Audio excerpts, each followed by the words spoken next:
Hello ಕರ್ನಾಟಕದ ಸ್ಪರ್ಧಾರ್ಥಿಗಳಿಗೆ ನಮಸ್ಕಾರಗಳು. ಈ ವಿಡಿಯೋದಲ್ಲಿ ನಾವು ಕರ್ನಾಟಕ ಪಿಡಿಒ ಮತ್ತು ವಿಲೇಜ್ ಅಕೌಂಟೆಂಟ್ಗೆ ಸಂಬಂಧಪಟ್ಟಂತೆ ಮಾಡೆಲ್ ಕ್ವಶನ್ ಪೇಪರ್ನ ಡಿಸ್ಕಸ್ ಮಾಡೋಣ. ಸೊ ಇದು ನಮ್ಮ 42ನೇ ಮಾಡೆಲ್ ಕ್ವಶನ್ ಪೇಪರ್ ಆಗಿದೆ. ಅದಕ್ಕೋಸ್ಕರ ಹೊಸ ಬಂದಿರೋ ಚಾನಲ್ಗೆ ಸಬ್ಸ್ಕ್ರೈಬ್ ಮಾಡಿಕೊಡ್ರಿ ಮತ್ತು ಕೊನೆವರೆಗೂ ನೋಡಿ. ಕ್ವಶನ್ಸ್ ತುಂಬ ಇಂಪಾರ್ಟೆಂಟ್ ಆಗಿರ್ತವೆ. ಹಿಂದೆ ಮಾಡಿರ್ತಕ್ಕಂಥ 41 ಕ್ವಶನ್ ಪೇಪರ್ಗಳನ್ನು ಕೂಡ ನೋಡ್ಕೊಳ್ಳಿ. ಇಲ್ಲಿ ಮೊದಲನೇ ಪ್ರಶ್ನೆ ಏನಿದೆ ನೋಡಿ, ಈ ಕೆಳಗಿನ ಯಾವ ವರ್ಷದಲ್ಲಿ ಭಾರತವು ತನ್ನ ಮೊದಲ ಒಲಿಂಪಿಕ್ ಹಾಕಿಯಲ್ಲಿ ಚಿನ್ನವನ್ನು ಗಳಿಸಿತು ಅಂತ ಕೇಳಿದರೆ. ಸೊ ಇವತ್ತು ಒಂದು ಸ್ವಲ್ಪ ವಿಡಿಯೋ ಕ್ವಾಲಿಟಿ ಡೌನ್ ಇದೆ, ಅದನ್ನು ಕೂಡ ಅಡ್ಜಸ್ಟ್ ಮಾಡಿಕೊಡ್ರಿ, ಯಾಕಂದ್ರೆ ನೆಕ್ಸ್ಟ್ ವಿಡಿಯೋದಲ್ಲಿ ನಾನು ಇಂಪ್ರೂವ್ ಮಾಡ್ತೀನಿ. ಇಲ್ಲಿ ನೋಡಿ, ಮೊದಲನೇ ದಿನ ನಮ್ಮ ಭಾರತ ತನ್ನ ಮೊದಲ ಒಲಿಂಪಿಕ್ ಹಾಕಿಯಲ್ಲಿ ಚಿನ್ನವನ್ನು 1928 ಆಮ್ಸ್ಟರ್ಡ್ಯಾಮ್ನಲ್ಲಿ ನಡೆದಂತಹ ಒಂದು ಒಲಿಂಪಿಕ್ನಲ್ಲಿ ಚಿನ್ನವನ್ನು ಗಳಿಸಿತು. ಇನ್ನು ಎರಡನೇ ಪ್ರಶ್ನೆ ನೋಡೋಣ ಬನ್ನಿ. ಎರಡನೇ ಪ್ರಶ್ನೆ ಏನಿದೆ ಅಂತ ಅಂದರೆ, ಈ ಮಣ್ಣಿನ ಸಂರಕ್ಷಣಾ ಕ್ರಮಗಳು ಯಾವುದನ್ನು ಒಳಗೊಳ್ಳುತ್ತವೆ ಅಂತ ಕೇಳಿದರೆ. ಸೊ ಇದು ಸಿಂಪಲ್ ಕ್ವಶನ್ ಇದೆ ನೋಡಿ. ಏನಪ್ಪಾ ಅಂತಂದರೆ ಇಲ್ಲಿ ಸರಿಯಾದಂತಹ ಉತ್ತರವಾಗುವುದು ABC. ಏನಂತಂದರೆ ಆಪ್ಷನ್ ಡಿ ಇಲ್ಲಿ ಸರಿಯಾಗುತ್ತೆ. ಏನಂತಂದರೆ ಅರಣ್ಯೀಕರಣ, ಪಟ್ಟಿ ಬೇಸಾಯ ಮತ್ತು ಅತಿಯಾಗಿ ಮೇಯಿಸುವಿಕೆ ಮೇಲಿನ ನಿರ್ಬಂಧ. ಸೊ ಇವು ಮೂರುಗಳನ್ನು ಮಾಡುವುದರ ಮೂಲಕ ನಾವು ಮಣ್ಣಿನ ಸಂಸ್ಕರಣಾ ಕ್ರಮಗಳನ್ನು ಒಳಗೊಳ್ಳಬಹುದು. ಈ ಮೂರರ ಮುಖಾಂತರ ಈ ಟೈಪ್ ವ್ಯಾಲ್ಯೂ ಬೇಸ್ಡ್ ಕ್ವಶನ್ಸ್ ಕೂಡ ಜಾಸ್ತಿ ಟೈಮ್ಸ್ ಕೇಳ್ತಾರೆ. ವ್ಯಾಲ್ಯೂ ಬೇಸ್ಡ್ ಕ್ವಶನ್ಸ್ ಅವುಗಳನ್ನು ಕೂಡ ನೋಡ್ಕೋತಾ ಇರಿ, ಯಾವುದನ್ನು ನೆಗ್ಲೆಕ್ಟ್ ಮಾಡೋಕೆ ಹೋಗ್ಬೇಡ್ರಿ. ನೆಕ್ಸ್ಟ್ ಏನಿದೆ ಅಂತಂದರೆ, ಬೆಳಕಿನ ಇತರೆ ಸಂಸಕ್ತ ಮೂಲಗಳು ಅಥವಾ ಲೇಸರ್ನಿಂದ ಪ್ರವೇಶಿಸುವ ಎರಡು ಬೆಳಕಿನ ದಂಡಗಳಿಂದಾದ ಮೂರು ಅಯಾಮೀಯ ಬಿಂಬಗಳ ರಚನೆ ಉಂಟಾಗುವ ವಿದ್ಯಮಾನಗಳನ್ನು ಹೀಗೆಂದು ಕರೆಯಲಾಗುತ್ತದೆ ಅಂತ ಕೇಳಿದ್ದಾರೆ ನೋಡಿ. ಈಗ ಏನಂತಂದರೆ ಹೆಲೋಗ್ರಾಫ್ ಅಂತ ಕರೀತಾರೆ, ಪೂರ್ಣ ಲೇಖನ ಅಂತ ಕೂಡ ಕರಿಬಹುದು. ಇದು 3 ವಿಧದ ಆಧಾರದ ಮೇಲೆ ಈ ಒಂದು ಹೆಲೋಗ್ರಾಫ್ ವರ್ಕ್ ಆಗುತ್ತೆ. ಅದಕ್ಕೋಸ್ಕರ ಇದಕ್ಕೆ ಆನ್ಸರ್ ಇಲ್ಲಿ ಆಪ್ಷನ್ ಡಿ ಆಗುತ್ತೆ. ನೆಕ್ಸ್ಟ್ ಕ್ವಶನ್ ಏನು ಕೇಳಿದ್ದಾರೆ ನೋಡಿ, ಈ ಕೆಳಗಿನ ಯಾವುದು ನೈಋತ್ಯ ರೈಲ್ವೆ ವಲಯದ ಕೇಂದ್ರ ಕಾರ್ಯಸ್ಥಾನವಾಗಿದೆ ಅಂತ ಕೇಳಿದ್ದಾರೆ. ಸೊ ಇದು ಎಲ್ಲರಿಗೂ ಗೊತ್ತಿದೆ, ನಮ್ಮ ಹುಬ್ಬಳ್ಳಿಯಲ್ಲಿ ನೈಋತ್ಯ ರೈಲ್ವೆ ವಲಯವಿದೆ. ನೈಋತ್ಯ ರೈಲ್ವೆ ವಲಯ ಟೋಟಲ್ ನಮ್ಮ ದೇಶದಲ್ಲಿ 18 ರೈಲ್ವೆ ವಲಯಗಳಿದ್ದಾವೆ. ಅವುಗಳನ್ನು ಕೂಡ ಸ್ವಲ್ಪ ಲಕ್ಷ್ಯ ವಹಿಸಿ ನೋಡ್ಕೊಡ್ರಿ, ಯಾಕಂತಂದರೆ ಅದರ ಮೇಲೆ ಕೂಡ ಫಿಕ್ಸ್ ಒಂದು ಕ್ವಶನ್ ಬಂದಿರುತ್ತೆ ಎಕ್ಸಾಮ್ದಲ್ಲಿ. ನೆಕ್ಸ್ಟ್ ಕ್ವಶನ್ ಇಲ್ಲೇನು ಕೇಳಿದಾರೆ ನೋಡಿ, ಭಾರತ ಮತ್ತು ಅಮೆರಿಕ ಅಧ್ಯಕ್ಷರ ನಡುವಣ ಹೋಲಿಕೆಯನ್ನು ಕುರಿತಂತೆ ಕೆಳಗಿನ ಯಾವ ಹೇಳಿಕೆಗಳು ಸರಿಯಾಗಿವೆ ಅಂತ ಕೇಳಿದ್ದಾರೆ. ಸೊ ನಮ್ಮ ಭಾರತ ಮತ್ತು ಅಮೆರಿಕ ಅಧ್ಯಕ್ಷರನ್ನು ಹೋಲಿಸಿದಾಗ ಇಲ್ಲಿ ಸರಿಯಾಗುವಂಥ ಹೇಳಿಕೆ ಏನು ಹೇಳಿದೆ ನೋಡಿ, ಭಾರತದ ಅಧಿಕಾರ ಅವಧಿಯು 5 ವರ್ಷಗಳು. ಭಾರತದ ಅಧ್ಯಕ್ಷರ ಅಧಿಕಾರ ಅವಧಿ 5 ವರ್ಷಗಳು, ಅದು ಸರಿಯಾಗಿದೆ. ಯಾಕಂತಂದ್ರೆ ನಮ್ಮ ದೇಶದ ರಾಷ್ಟ್ರಪತಿಯವರ ಅಧಿಕಾರ ಅವಧಿ 5 ವರ್ಷ, ಮತ್ತೆ ಅಮೆರಿಕದ ಅಧ್ಯಕ್ಷರ ಅಧಿಕಾರ ಅವಧಿಯು 4 ವರ್ಷ. ನೋಡಿ, ಅಮೆರಿಕದ ಅಧ್ಯಕ್ಷರ ಅಧಿಕಾರ ಅವಧಿ ಎಷ್ಟು ಅಂತ ಅಂದ್ರೆ ಅದು ಕೂಡ ಸರಿಯಾಗಿದೆ. ಏನಪ್ಪಾ ಅಂತಂದ್ರೆ ಇದು 4 ವರ್ಷಗಳು ಅವರ ಅಧಿಕಾರಾವಧಿ. ಇನ್ನು ಬಿ ಏನು ಹೇಳುತ್ತಂದ್ರೆ, ಭಾರತದ ಅಧ್ಯಕ್ಷರು ಹಲವು ಅವಧಿಗಳಿಗೆ ಪುನರ್ ಆಯ್ಕೆ ಆಗಬಹುದು ಅಂತ ಕೇಳ್ತಾರೆ. ಅಂದ್ರೆ ನಮ್ಮ ದೇಶದಲ್ಲಿ ಅಧ್ಯಕ್ಷರು ಬೇರೆ ಬೇರೆ ಅವಧಿಗಳಿಗೂ ಕೂಡ ಅವ್ರು ಸಾಯೋವರೆಗೂ ಅವರು ಪುನರ್ ಆಯ್ಕೆ ಆಗಬಹುದಾಗಿದೆ. ಆದರೆ ಅಮೆರಿಕ ಸಂಯುಕ್ತ ಸಂಸ್ಥಾನದ ಅಧ್ಯಕ್ಷರು 2ಕ್ಕಿಂತ ಹೆಚ್ಚಿನ ಅವಧಿಗೆ ಮೀರಿ ಕಾರ್ಯವನ್ನು ನಿರ್ವಹಿಸುವಂತಿಲ್ಲ. ಸೊ ಇದು ಕೂಡ ಸರಿ. ಯಾಕಂತಂದ್ರೆ ಅಬ್ರಾಹಿಂ ಇದ್ರು, ಅವರು ಏನಂತಂದ್ರೆ 2 ಬಾರಿ ಆಯ್ಕೆ ಆಗಿದ್ರು, 3ನೇ ಬಾರಿ ಅವರು ಎಲಿಜಿಬಲ್ ಇದ್ರು ಕೂಡ ಅಮೆರಿಕಕ್ಕೆ ಆಯ್ಕೆ ಆಗಲಿಲ್ಲ. ಅದಕ್ಕೋಸ್ಕರ ಇಲ್ಲಿ 2 ಹೇಳಿಕೆಗಳು ಸರಿಯಾಗಿವೆ. ಆಪ್ಷನ್ ಸಿ ಇಲ್ಲಿ ಸರಿಯಾಗುತ್ತೆ. ನೆಕ್ಸ್ಟ್ ಏನಿದೆ ನೋಡಿ, ಇಲ್ಲಿ ಹಣಕಾಸಿನ ಮತ್ತು ಸಾಲದ ನೀತಿಯು ಈ ಕೆಳಗಿನ ಯಾರಿಂದ ಪ್ರಕಟಿಸಲ್ಪಡುತ್ತದೆ ಅಂತ ಕೇಳಿದ್ದಾರೆ. ಸೊ ನಮ್ಮ ದೇಶದಲ್ಲಿ ಹಣಕಾಸಿನ ಮತ್ತು ಸಾಲದ ನೀತಿ ಪ್ರಕಟಿಸಲ್ಪಡುವುದು option B, reserve bank of ಇಂಡಿಯಾದ ವತಿಯಿಂದ. ನೆಕ್ಸ್ಟ್ ಕ್ವಶನ್ ಇಲ್ಲಿ ನೋಡಿ, ಮೊದಲನೇ ಪಾಣಿಪತ್ ಯುದ್ಧದಲ್ಲಿ ಬಾಬರ್ನಿಂದ ಸೋಲಲ್ಪಟ್ಟವರು ಯಾರು ಅಂತ ಕೇಳಿದ್ದಾರೆ. ಸೊ 4 ಆಪ್ಷನ್ಗಳನ್ನು ಕೊಟ್ಟಿದ್ದಾರೆ. ಸೊ ಮೊದಲನೇ ಪಾಣಿಪತ್ ಯುದ್ಧ ಯಾವಾಗ ನಡೀತು ಅಂದ್ರೆ 1526ರಲ್ಲಿ ನಡೀತು. ಸೊ ಅದು ಯಾರು ನಡುವೆ ಅಂತ ಮೊಘಲ್ ಸುಲ್ತಾನದ ಬಾಬರ್ ಮತ್ತೆ ಇಬ್ರಾಹಿಂ ಲೋಧಿ. ಆಪ್ಷನ್ ಎ ಇಲ್ಲಿ ಸರಿಯಾಗಿದೆ. ನೆಕ್ಸ್ಟ್ ಕ್ವಶನ್ ಇಲ್ಲಿ ಏನು ಕೇಳ್ತಾರೆ ನೋಡಿ, ದ್ರವದಲ್ಲಿ ಮುಳುಗಿಸಿದ ಒಂದು ಮಸೂರವು ಗೋಚರಿಸುವುದಿಲ್ಲ ಯಾವಾಗೆಂದರೆ. ಯಾವುದೇ ಒಂದು ದ್ರವದಲ್ಲಿ ನಾವು ಏನಾದರೂ ಒಂದು ಮಸೂರನ್ನು ಮುಳುಗಿಸಿದ್ವಿ ಅಂತಂದ್ರೆ ಅದು ಗೋಚರಿಸುವುದಿಲ್ಲ. ಅದು ಯಾವಾಗಪ್ಪ ಅಂತಂದ್ರೆ ಇಲ್ಲಿ ನೋಡಿ, ಮಸೂರದ ವಕ್ರೀಭವನ ಸೂಚಕವು ದ್ರವದ ವಕ್ರೀಭವನ ಸೂಚಕಕ್ಕೆ ಸಮನಾದಾಗ. ಈಗ ನೋಡಿ, ನೀವು ಸೈನ್ಸಲ್ಲಿ ಏನಂತಂದ್ರೆ ಈ ಟೈಪ್ ಇರುತ್ತೆ, ಇಂಡೆಕ್ಸ್ ಈ ಟೈಪ್ ಇರುತ್ತೆ. ಸೊ ಅದರಲ್ಲಿ ನೀವು ಏನಾದರೂ 1947ರಲ್ಲಿ ಭಾರತದ ವಿಭಜನಾ ಅವಧಿಯಲ್ಲಿ ಭಾರತ ಮತ್ತು ಪಾಕಿಸ್ತಾನಗಳ ನಡುವೆ ಗಡಿ ರೇಖೆಯು ಗುರುತಿಸಲ್ಪಟ್ಟಿತು. ಇದರ ಹೆಸರೇನು ಅಂತ ಕೇಳಿದರೆ. ಸೊ 1947ರಲ್ಲಿ ನಮ್ಮ ಭಾರತ ಮತ್ತು ಪಾಕಿಸ್ತಾನದ ನಡುವೆ ಗಡಿ ರೇಖೆ ಆಯಿತು. ಯಾವಾಗಪ್ಪ ಅಂತಂದ್ರೆ ಆಗಸ್ಟ್ 17ರಂದು ಈ ಒಂದು ನಮ್ಮ ಭಾರತ ಮತ್ತು ಪಾಕಿಸ್ತಾನದ ನಡುವೆ ಗಡಿ ರೇಖೆ ಯಾವುದಪ್ಪ ಅಂತಂದ್ರೆ ರ್ಯಾಡ್ಕ್ಲಿಫ್ ಸರ್ ಅವರು ಈ ಒಂದು ಗಡಿ ರೇಖೆ ನಿರ್ಮಿಸಿದ ಕಾರಣಕ್ಕಾಗಿ ಈ ಒಂದು ರ್ಯಾಡ್ಕ್ಲಿಫ್ ರೇಖೆಯನ್ನು ಅವರ ಹೆಸರಿಂದ ಇರಲಾಗಿದೆ. ಸೊ ಭಾರತ ಮತ್ತು ಪಾಕಿಸ್ತಾನದ ರ್ಯಾಡ್ಕ್ಲಿಫ್ ರೇಖೆ. ನೆಕ್ಸ್ಟ್ ನೆನ್ಪಿಟ್ಕೊಡ್ರಿ ಇದನ್ನ. ಇಲ್ಲಿ ನೋಡಿ ಏನು ಕೇಳಿದ್ದಾರೆ ಅಂತ ಅಂದರೆ, ಪಟ್ಟಿ 1 ಮತ್ತು ಪಟ್ಟಿ 2ರಲ್ಲಿನ ಹೊಂದಿಸಿ ವಿವಿಧ ಸ್ಥಳಗಳೊಂದಿಗೆ ಪಟ್ಟಿ ಮಾಡಿ ಅಂತ ಕೇಳಿದ್ದಾರೆ. ಸೊ ಪಟ್ಟಿ 1ರಲ್ಲಿನ ವಿಶ್ವದ ಪ್ರಸಿದ್ಧ ಸ್ಥಳಗಳೊಂದಿಗೆ ಪಟ್ಟಿ 2ರಲ್ಲಿನ ಅವುಗಳ ಸ್ಥಾಪನೆಯಾಗಿರುವ ದೇಶಗಳೊಂದಿಗೆ ಹೊಂದಿಸಿ ಬರೆಯಿರಿ ಅಂತ ಕೇಳಿದ್ದಾರೆ. ಸೊ ಇಲ್ಲಿ ನೋಡಿ ಏನಂತ ಅಂದರೆ, ಇವು ಹೊಂದಿಸಿ ಬರೆದಾಗ ಇಲ್ಲಿ ನೋಡಿ ಬಕಿಂಗ್ಹ್ಯಾಮ್ ಅರಮನೆ. ಈ ಬಕಿಂಗ್ಹ್ಯಾಮ್ ಅರಮನೆ ಎಲ್ಲಿದೆ ಅಂತ ಅಂದರೆ ಬಕಿಂಗ್ಹ್ಯಾಮ್ ಅರಮನೆ ಅಮೆರಿಕಾದಲ್ಲಿದೆ. ಆಪ್ಷನ್ ಎ ಇಲ್ಲಿ ಹೊಂದಾಣಿಕೆ ಆಗುತ್ತೆ. ಇನ್ನು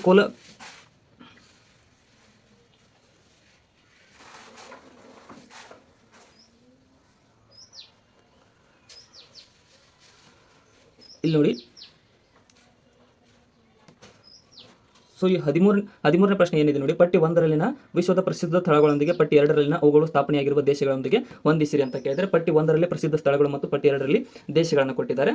ಸೊ ಇಲ್ಲಿ ನೋಡಿ ಬಕಿಂಗ್ಹ್ಯಾಮ್ ಅರಮನೆ, ಈ ಬಕಿಂಗ್ಹ್ಯಾಮ್ ಅರಮನೆ ಕಂಡುಬರುವುದು ಇಂಗ್ಲೆಂಡ್ನಲ್ಲಿ. ಸೊ ಇಂಗ್ಲೆಂಡ್ನಲ್ಲಿ ಕಂಡುಬರುತ್ತೆ. ಅದೇ ರೀತಿಯಾಗಿ ಈ ಒಂದು ಕೊಲೋಸಿಯಂ ಕಂಡುಬರುವುದು ಎಲ್ಲಿಪ್ಪ ಅಂತಂದ್ರೆ ಇಟಲಿಯಲ್ಲಿ ನೋಡಿ, ಇಟಲಿಯಲ್ಲಿ ಕಂಡುಬರುತ್ತೆ. ಪೆಂಟಗಾನ್ ಕಂಡುಬರುವುದು ಅಮೆರಿಕಾದಲ್ಲಿ. ಸೊ ಐಫೆಲ್ ಟವರ್ ಕಂಡುಬರುವುದು ಎಲ್ಲಿ ಅಂತಂದ್ರೆ ಇದು ಫ್ರಾನ್ಸ್ನಲ್ಲಿ. ಅದಕ್ಕೋಸ್ಕರ ಇಲ್ಲಿ ಆಪ್ಷನ್ ಸಿ ಸರಿಯಾದ ಹೊಂದಾಣಿಕೆಯಾಗಿದೆ. ಆಪ್ಷನ್ ಸಿ ಸರಿಯಾಗಿದೆ. ನೆಕ್ಸ್ಟ್ ಕ್ವಶನ್ ಇಲ್ಲಿ ನೋಡಿ, ವೀರಶೈವ ಧರ್ಮದ ಸ್ಥಾಪಕರಾದ ಶ್ರೀ ಬಸವೇಶ್ವರರು ಇವರ ಆಸ್ಥಾನದಲ್ಲಿದ್ದರು ಅಂತ ಕೇಳಿದ್ದಾರೆ. ಸೊ ಶ್ರೀ ಬಸವೇಶ್ವರರು ಯಾರ ಆಸ್ಥಾನದಲ್ಲಿದ್ದರು ಅಂದ್ರೆ ಕಲ್ಯಾಣಿ ಚಾಲುಕ್ಯರ ಆಸ್ಥಾನದಲ್ಲಿ ಇವರು ಇದ್ದರು. ಕಲ್ಯಾಣಿ ಚಾಲುಕ್ಯರ ಆಸ್ಥಾನದಲ್ಲಿ ಏನಂತಂದ್ರೆ ಇವರು ವಿಶಿಷ್ಟಾದ್ವೈತ ಸಿದ್ಧಾಂತದ ಪ್ರತಿಪಾದಕರಾಗಿದ್ದಾರೆ. ವಿಶಿಷ್ಟಾದ್ವೈತ ಸಿದ್ಧಾಂತದ ಪ್ರತಿಪಾದಕರು. ನನ್ನ ಸ್ವಲ್ಪ ಕನ್ನಡ ವೀಕ್ ಇದೆ, ಅದನ್ನು ಅಡ್ಜಸ್ಟ್ ಮಾಡ್ಕೊಡ್ರಿ. ಏನಂತಂದ್ರೆ ಇವರು ಕಳುಚೂರಿ ಮನೆತನದ ಬಿಜ್ಜಳನ ಆಸ್ಥಾನದಲ್ಲಿ ಲೆಕ್ಕಾಧಿಕಾರಿಯಾಗಿದ್ದರು. ಕಳುಚೂರಿ ಮನೆತನದ ಬಿಜ್ಜಳನ ಆಸ್ಥಾನದಲ್ಲಿ ಲೆಕ್ಕಾಧಿಕಾರಿಯಾಗಿ ಇದನ್ನು ಕೂಡ ನೆನ್ಪಿಟ್ಕೊಡ್ರಿ ಇವರು ಬಸವಣ್ಣನವರ ಬಗ್ಗೆ. ನೆಕ್ಸ್ಟ್ ಇನ್ನು ತುಂಗಾ ಮೇಲ್ದಂಡೆ ನೀರಾವರಿ ಯೋಜನೆಯು ಕೆಳಗಿನ ಯಾವ ಜಿಲ್ಲೆಗಳಿಗೆ ನೀರನ್ನು ಪೂರೈಸುತ್ತದೆ ಅಂತ ಕೇಳಿದ್ದಾರೆ. ಸೊ ಇದು ತುಂಗಾ ಮೇಲ್ದಂಡೆ ಯೋಜನೆ ಯಾವ ಸ್ಥಳಗಳಿಗೆ ಅಂತಂದ್ರೆ ಶಿವಮೊಗ್ಗ, ದಾವಣಗೆರೆ ಮತ್ತು ಹಾವೇರಿಗೆ, ಈ 3 ಜಿಲ್ಲೆಗಳಿಗೆ ಈ ಒಂದು ನೀರನ್ನು ಒದಗಿಸುವ ಯೋಜನೆಯಾಗಿದೆ ತುಂಗಾ ಮೇಲ್ದಂಡೆ ಯೋಜನೆ. ನೆಕ್ಸ್ಟ್ ಕ್ವಶನ್, ಇನ್ನೂ ಯಾರು ಸಬ್ಸ್ಕ್ರೈಬ್ ಮಾಡಿಲ್ಲ ಅಂತ ಸಬ್ಸ್ಕ್ರೈಬ್ ಮಾಡ್ಕೊಡ್ರಿ ಮತ್ತೆ ಕೊನೆವರೆಗೂ ನೋಡಿ. 2011ರ ಜನಗಣತಿ ಮೇರೆಗೆ ಕರ್ನಾಟಕ ರಾಜ್ಯದ ಸರಾಸರಿ ಜನಸಂಖ್ಯಾ ಸಾಂದ್ರತೆಯು ಎಷ್ಟಿತ್ತು, ಯಾವ ರೀತಿಯಾಗಿತ್ತು ಅಂತ ಕೇಳಿದರೆ, ಸೊ ಈ ಟೈಪ್ ಕ್ವಶನ್ ಕೇಳಿದಾಗ ನಾವು ಸರಿಯಾಗಿ ಆಪ್ಷನ್ಗಳನ್ನು ಓದ್ಕೊಂಡು ಇಲ್ಲಿ ಆನ್ಸರ್ ಮಾಡಬೇಕಾಗುತ್ತೆ. ಏನಂತಂದ್ರೆ ಇಲ್ಲಿ ನೋಡಿ, ರಾಷ್ಟ್ರೀಯ ಜನಸಂಖ್ಯಾ ಸಾಂದ್ರತೆಯ ಸರಾಸರಿಗೆ ಸಮವಾಗಿರುತ್ತದೆ ಅನ್ನೋದು ಇದು ತಪ್ಪು. ಯಾಕಂತ ನಮ್ಮದು ರಾಷ್ಟ್ರೀಯ ಜನಸಂಖ್ಯಾ ಸಾಂದ್ರತೆಗೆ ಸಮಾನವಾಗಿಲ್ಲ. ಇನ್ನು ರಾಷ್ಟ್ರೀಯ ಜನಸಂಖ್ಯಾ ಸಾಂದ್ರತೆಯ ಸರಾಸರಿಗಿಂತ ಅಧಿಕವಾಗಿದೆ, ಇದು ಕೂಡ ತಪ್ಪು. ಯಾಕಂತಂದ್ರೆ ನಮ್ಮದು ಅದಕ್ಕಿಂತ ಹೆಚ್ಚಿಗೆ ಇಲ್ಲ. ಇನ್ನು ರಾಷ್ಟ್ರೀಯ ಜನಸಂಖ್ಯಾ ಸಾಂದ್ರತೆ ಸರಾಸರಿಗಿಂತ ಕಡಿಮೆ ಆಗಿದೆ, ಇದು ಸರಿ ನೋಡಿ. ಯಾಕಂತಂದ್ರೆ ನಮ್ಮ ಕರ್ನಾಟಕದ್ದು ಎಷ್ಟಿತ್ತು ಅಂತಂದ್ರೆ 319 ಪರ್ ಸ್ಕ್ವೇರ್ ಕಿಲೋಮೀಟರ್ ಇತ್ತು. ಮತ್ತೆ ಇಡೀ ದೇಶಕ್ಕೆ ಕಂಪೇರ್ ಮಾಡಿದ್ರೆ ದೇಶದ ಎಷ್ಟಿತ್ತು 382 ಇತ್ತು. ಸೊ ಇಲ್ಲೇ ನೋಡಿ ನೀವು ಎಷ್ಟು ಡಿಫ್ರೆನ್ಸ್ ಇದೆ ಅಂತ. ನಮ್ಮ ಕರ್ನಾಟಕದ ಕಡಿಮೆ ಇತ್ತು, ದೇಶದ ಹೆಚ್ಚಿಗಿತ್ತು. ಅದಕ್ಕೋಸ್ಕರ ಆಪ್ಷನ್ ಸಿ ಇಲ್ಲಿ ಸರಿಯಾದಂತಹ ಉತ್ತರವಾಗಿದೆ. ನೆಕ್ಸ್ಟ್ ಕ್ವಶನ್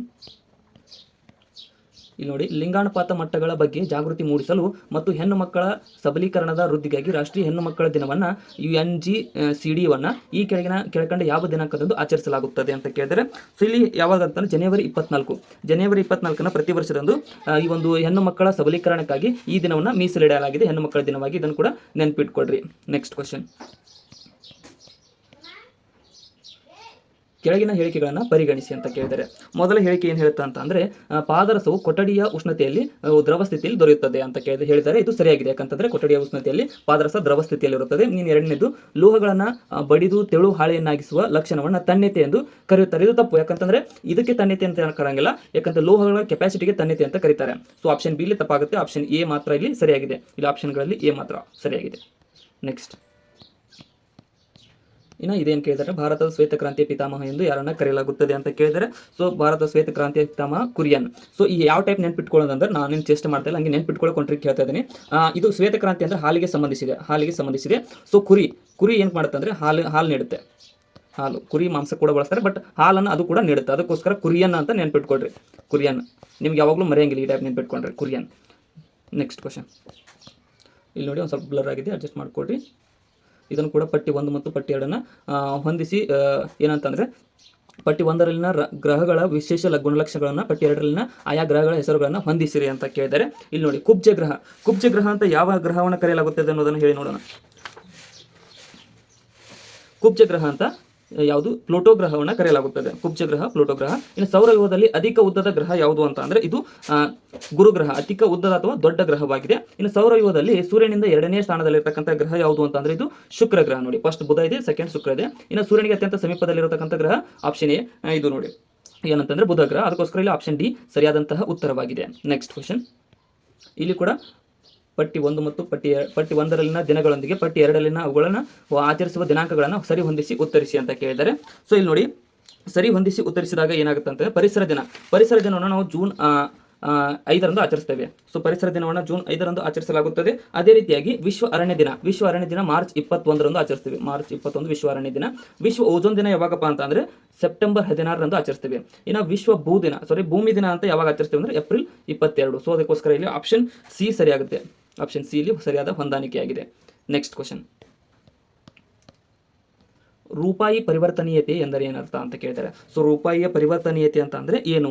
ಇಲ್ಲಿ ನೋಡಿ, ರೂಪಾಯಿಯನ್ನ ಇತರೆ ಕರೆನ್ಸಿಗಳಿಗೆ ಮತ್ತು ಇತರೆ ಕರೆನ್ಸಿಗಳಿಂದ ರೂಪಾಯಿಗೆ ಪರಿವರ್ತಿಸಲು ಮುಕ್ತವಾಗಿ ಒಪ್ಪಿಗೆ ನೀಡುವುದಕ್ಕೆ ರೂಪಾಯಿಯ ಪರಿವರ್ತನೀಯತೆ ಅಂತ ಕರೀತಾರೆ. ಯಾಕಂದ್ರೆ ಫಾರ್ ಎಕ್ಸಾಂಪಲ್ US$ ರೂಪಾಯಿನ ಕನ್ವರ್ಟ್ ಮಾಡೋದು, ಅವುಗಳ ಬೆಲೆಗಳ ಮುಖಾಂತರ ಕನ್ವರ್ಟ್ ಮಾಡಲಾಗುತ್ತದೆ. ಸೊ ಅದಕ್ಕೋಸ್ಕರ ರೂಪಾಯಿ ಪರಿವರ್ತನೀಯತೆ ಎಂದು ಕರೆಯಲಾಗುತ್ತದೆ. Next question.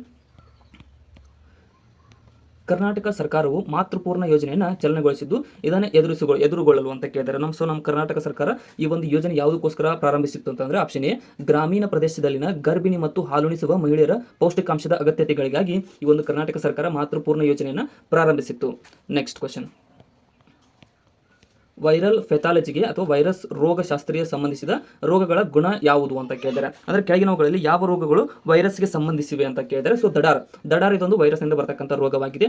ಗದ್ದಕಟ್ಟು ಅಂದ್ರೆ ಮಂಗನ್ ಬಾವ್ ಅಂತ ಏನು ಕರಿತಿರಲ್ಲ, ಅದು ಕೂಡ ವೈರಸ್ನಿಂದ ಬರ್ತಕ್ಕಂಥ ಕಾಯಿಲೆ ಆಗಿದೆ. ಇನ್ನು ಸಿ, ಏಡ್ಸ್ ಅನ್ನೋದು ಕೂಡ ವೈರಸ್ನಿಂದ ಬರ್ತಕ್ಕಂಥ ಕಾಯಿಲೆ ಆಗಿದೆ. ಇನ್ನು ಕೊನೆಗೆ ಡಿ, ಇದು ತಪ್ಪು ನೋಡಿ, ಯಾಕಂತಂದ್ರೆ ಇದು ಇದು ವೈರಸ್ನಿಂದ ಬರಲ್ಲ, ಇದು ಬ್ಯಾಕ್ಟೀರಿಯಾದಿಂದ ಹರಡತಕ್ಕಂಥ ಕಾಯಿಲೆ ಆಗಿದೆ, ಬ್ಯಾಕ್ಟೀರಿಯಾ. ಸೊ ಅದಕ್ಕೋಸ್ಕರ ಇಲ್ಲಿ ಆಪ್ಷನ್ ಎ ಸರಿಯಾದಂತಹ ಉತ್ತರವಾಗಿದೆ. Next question. ಬ್ಯಾಕ್ಗ್ರೌಂಡ್ ಸ್ವಲ್ಪ ನಾಯ್ಸ್ ಇದೆ, ಅದನ್ನು ಕೂಡ ಅಡ್ಜಸ್ಟ್ ಮಾಡಿಕೊಡ್ರಿ. ಈ ಕೆಳಗಿನ ಯಾವ ದೇಶದೊಂದಿಗೆ ಭಾರತವು ಅದರ ಅತಿ ಉದ್ದದ ಎಲ್ಲೆಯನ್ನು ಹಂಚಿಕೊಂಡಿದೆ ಅಂತ ಕೇಳಿದರೆ, ಸೊ ಇದು ಯಾವುದಂತಂದ್ರೆ ಆಪ್ಷನ್ ಡಿ, ಬಾಂಗ್ಲಾದೇಶ. ಬಾಂಗ್ಲಾದೇಶದೊಂದಿಗೆ ನಮ್ಮ ದೇಶ ಅತಿ ಉದ್ದವಾದ ಎಲ್ಲೆಯನ್ನು ಹಂಚಿಕೊಂಡಿದೆ. 4096 ಕಿಲೋಮೀಟರ್ ನಷ್ಟು ಎಲ್ಲೆಯನ್ನು ನಮ್ಮ ದೇಶ ಹಂಚಿಕೊಂಡಿದೆ ಬಾಂಗ್ಲಾದೇಶದೊಂದಿಗೆ. Next question. ಕೆಳಗಿನ ನದಿಗಳಲ್ಲಿ ಯಾವ ನದಿ ಮಾತ್ರ ಕರ್ನಾಟಕದಲ್ಲಿಯೇ ಉಗಮವಾಗಿ ರಾಜ್ಯದೊಳಗೆ ತನ್ನ ಇಡೀ ಜಲಾಶಯ ಅಥವಾ ಜಲಶೇಖರಣಾ ಪ್ರದೇಶವನ್ನು ಒಳಗೊಂಡಿರುವುದು ಅಂತ ಕೇಳಿದ್ದಾರೆ. ಸೊ ಕೆಳಗಿನವುಗಳಲ್ಲಿ ಯಾವ ನದಿ ಅಂತಂದ್ರೆ ಇದು ಶರಾವತಿ ನದಿ ನೋಡಿ. ಜೋಗ ಜಲಪಾತ ಫಾಲ್ಸ್ ಅನ್ನು ನಿರ್ಮಾಣ ಮಾಡತಕ್ಕಂಥ ಶರಾವತಿ ನದಿಯು ಇದು ಸಂಪೂರ್ಣವಾಗಿ ಕರ್ನಾಟಕದಲ್ಲಿಯೇ ಉಗಮವಾಗಿ ಕರ್ನಾಟಕದಲ್ಲಿಯೇ ಹರಿದು ಕರ್ನಾಟಕದಲ್ಲಿಯೇ ಜಲಶೇಖರಣೆಗೊಳ್ಳುವ ಒಂದು ನದಿಯಾಗಿದೆ. Next question. ಭಾರತವು CERN ಸದಸ್ಯನಾಗಿದ್ದು ಭಾರತ ಸರ್ಕಾರದೊಂದಿಗೆ ಅದರ ಆಂತರಿಕ ಅನುಮೋದನಾ ವ್ಯವಹಾರಗಳನ್ನು CERN ನೊಡನೆ ಈ ಮೊದಲೇ ಸಹಿ ಮಾಡಿರುವ ಒಪ್ಪಂದಕ್ಕೆ ಸಂಬಂಧಿಸಿದಂತೆ ಪೂರ್ಣಗೊಳಿಸುತ್ತದೆ. ಈ CERN ಫುಲ್ ಫಾರ್ಮ್ ಏನಂತ ಕೇಳಿದರೆ, CERN ಫುಲ್ ಫಾರ್ಮ್, ಈ ಕೆಳಗಿನ ಆಪ್ಷನ್ಗಳನ್ನು ನೋಡ್ತಾ ಇದ್ರೆ CERN ಫುಲ್ ಫಾರ್ಮ್ ಏನಪ್ಪಾ ಅಂತಂದ್ರೆ ನೋಡಿ, ನ್ಯೂಕ್ಲಿಯರ್ ಸಂಶೋಧನೆಗಾಗಿ ಯುರೋಪಿಯನ್ ಸಂಘಟನೆ ಅಂತ ಕರಿತೇವೆ. ಸೊ CERN ಏನಂತ ಕನ್ನಡದಲ್ಲಿ ಟ್ರಾನ್ಸ್ಲೇಷನ್ ಇದೆ, ಇಂಗ್ಲೀಷ್ನಲ್ಲಿ ನಿಮ್ಗೆ ಗೊತ್ತಿದ್ರೆ ಕಮೆಂಟ್ ಸೆಕ್ಷನ್ದಲ್ಲಿ ಕಮೆಂಟ್ ಕೂಡ ಮಾಡಿ. ನೆಕ್ಸ್ಟ್. ಒಂದು ಪಂಚಾಯತ್ ರಾಜ್ ರಚನೆಯಲ್ಲಿ ಆಳ್ವಿಕೆ ಅಥವಾ ಆಡಳಿತ ವ್ಯವಸ್ಥೆ ಯಾವುದು ಅಂತ ಕೇಳಿದ್ರೆ, ಸೊ ಯಾವುದೇ ಒಂದು ಪಂಚಾಯತ್ ರಾಜ್ ರಚನೆ ಆಗ್ಬೇಕಂತಂದ್ರೆ ಅದರಲ್ಲಿ ಏನಪ್ಪಾ ಅಂತಂದ್ರೆ ಫಸ್ಟ್ ಗ್ರಾಮ ಇರುತ್ತೆ, ಗ್ರಾಮ ಅದಾದ್ಮೇಲೆ ಬ್ಲಾಕ್ ಬರುತ್ತೆ, ಬ್ಲಾಕ್ ಅದಾದ್ಮೇಲೆ ಜಿಲ್ಲಾ ಮಟ್ಟ ಬರುತ್ತೆ, ಜಿಲ್ಲಾ ಮಟ್ಟ ಅದಾದ್ಮೇಲೆ ಸ್ವ ಸರ್ಕಾರದ 3 ಟೈರ್, ಇವೆಲ್ಲವುಗಳು ಸ್ವ ಸರ್ಕಾರದ 3 ಟೈರ್ಗಳಾಗಿವೆ. 3 ಟೈರ್ ಸಿಸ್ಟಮ್ ಅಂತ ಏನು ಕರಿತೀವಿ, 3 ಟೈರ್ ಸಿಸ್ಟಮ್. ಸೊ ಅದಕ್ಕೋಸ್ಕರ ಇಲ್ಲಿ ಸರಿಯಾದಂತಹ ಉತ್ತರ ಆಪ್ಷನ್ ಏನಾಗುತ್ತೆ ಅಂತ ನೋಡಿ, ಗ್ರಾಮ ಮಟ್ಟದಲ್ಲಿ ಸ್ಥಳೀಯ ಸರ್ಕಾರ, ಗ್ರಾಮ ಬ್ಲಾಕ್ ಮಟ್ಟದಲ್ಲಿ ಎಲ್ಲ, ಗ್ರಾಮ ಬ್ಲಾಕ್ ಜಿಲ್ಲಾ ಮಟ್ಟದಲ್ಲಿ ಸ್ಥಳೀಯ ಸರ್ಕಾರ, ಆಪ್ಷನ್ ಸಿ ಇಲ್ಲಿ ಸರಿಯಾಗಿದೆ. ನೆಕ್ಸ್ಟ್. ಈ ಕೆಳಗಿನವರಲ್ಲಿ ಯಾರು ಭಾರತ ರತ್ನ ಪ್ರಶಸ್ತಿಯ ಸ್ವೀಕೃತರಾಗಿದ್ದಾರೆ ಅಂತ ಕೇಳಿದ್ದಾರೆ. ಸೊ ಕೆಳಗಿನವರಲ್ಲಿ ಯಾರು ಭಾರತ ರತ್ನ? ಮೊದಲನೇದಾಗಿ ಪಂಡಿತ್ ಜವಾಹರ್ಲಾಲ್ ನೆಹರು ಅವರಿಗೂ ಕೂಡ ಭಾರತ ರತ್ನ ಪ್ರಶಸ್ತಿಯನ್ನು ನೀಡಲಾಗಿದೆ. ಶ್ರೀ ಲಾಲ್ ಬಹದ್ದೂರ್ ಶಾಸ್ತ್ರಿ ಅವರಿಗೂ ಕೂಡ ಭಾರತ ರತ್ನ ಪ್ರಶಸ್ತಿಯನ್ನು ನೀಡಲಾಗಿದೆ. ಪ್ರೊಫೆಸರ್ ಅಮೃತ್ ಸೇನ್ ಅರ್ಥಶಾಸ್ತ್ರಜ್ಞರು, ಇವರಿಗೂ ಕೂಡ ಭಾರತ ರತ್ನ ಪ್ರಶಸ್ತಿಯನ್ನು ನೀಡಲಾಗಿದೆ. ಕೊನೆಗೆ ಶ್ರೀ ಸಚಿನ್ ತೆಂಡೂಲ್ಕರ್ ಇವರಿಗೂ ಕೂಡ ಕ್ರೀಡೆ ಕ್ಷೇತ್ರದಲ್ಲಿ ಭಾರತ ರತ್ನ ಪ್ರಶಸ್ತಿ ನೀಡಲಾಗಿದೆ. ಇಲ್ಲಿ ಆಪ್ಷನ್ ಡಿ ಸರಿಯಾಗುತ್ತೆ. 4 ಉತ್ತರಗಳು ಸರಿಯಾಗಿವೆ. ನೆಕ್ಸ್ಟ್.